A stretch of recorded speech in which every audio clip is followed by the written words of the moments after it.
Dan kemarin dokter dengar minggu kemarin dia dipanggil di Polres Medan. Ya, jadi P19. Oh, nanti digoreng. Kok tahu P19? Dokter tahu, itu adalah haknya dokter untuk tahu. Dokter pengen tahu sampai kapan ini kasusnya mau berjalan. Kenapa kok takut banget untuk melakukan SP3? Kalau memang dia benar-benar justified, fix 1000% dia justified. Semua bukti menandakan dia ada justified. Nggak terelakkan lagi, gitu ya. Ya, untuk kedua TSK yang kedua di Polres Jakarta Selatan. Jadi dokter dinaikkan statusnya tersangka di Jakarta Selatan. Kenapa? Karena dokter membuat konten di akun dokter detektif yang saat ini disita oleh Polres Jakarta Selatan sudah kurang lebih 6 bulan. Ya, dokter bilang kalau nggak salah ya intinya Cat atau Suneo ya dokter bilangnya ya, lupa ya. Gak punya kan kamu surat izin praktek? Seperti itu ya dokter ya. Oke, itu ada dasarnya. Dokter datang ke klinik Athena di Palembang sebagai pasien. Pasien apa? Pasien yang ingin melakukan injeksi stem cell.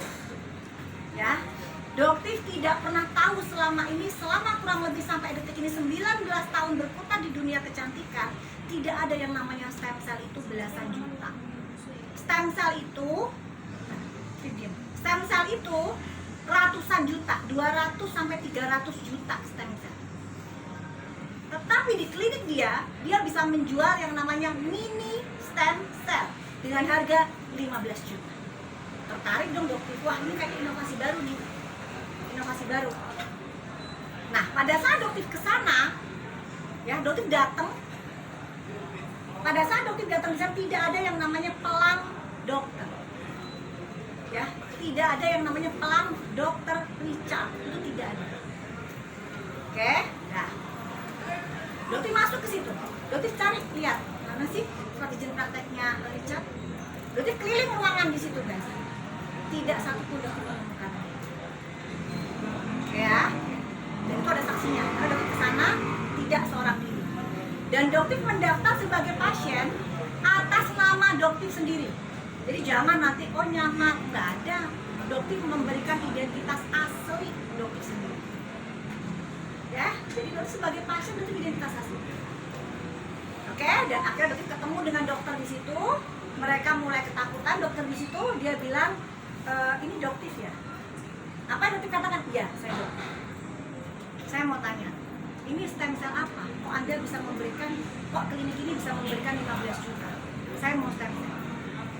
Dan di situ dokternya mengakui, dok, itu bukan stem cell, itu adalah stem. Jadinya apa? Selama ini Anda, DRL, diduga sudah melakukan penipuan kepada konsumen di klinik Anda. Ya, dan saya tanya apakah DRL punya surat izin praktek, karena saya tidak melihat itu. Dan apa yang dokternya katakan pada saat itu? Dia, dokternya sendiri nggak tahu. Dokter kliniknya sendiri aja nggak tahu dia punya surat izin praktek. Coba, sah dong kalau dokter bilang Richard nggak punya surat izin praktek. Dokter nggak menemukan di situ, dan itu adalah aturan dari Kode Etik Kedokteran Indonesia, wajib meletakkan surat izin praktek yang mudah dilihat oleh pasien. Itu wajib hukumnya. Ya, jadi dokter tidak takut, dokter tunggu sampai P21 kapan persidangan kita akan bongkar-bongkaran soal itu. Gitu. Oke? Ya, mungkin ada yang Pak Caca mau tambahkan. Baik, terima kasih teman-teman karena kita udah sini udah meluangkan waktunya untuk ikut dengan acara konferensi terkait dengan perkara-perkara yang dilaporkan oleh tim kami selaku kuasa hukum dari Doktif. Jadi begini, coba saya tambahkan. Yang pertama terkait dengan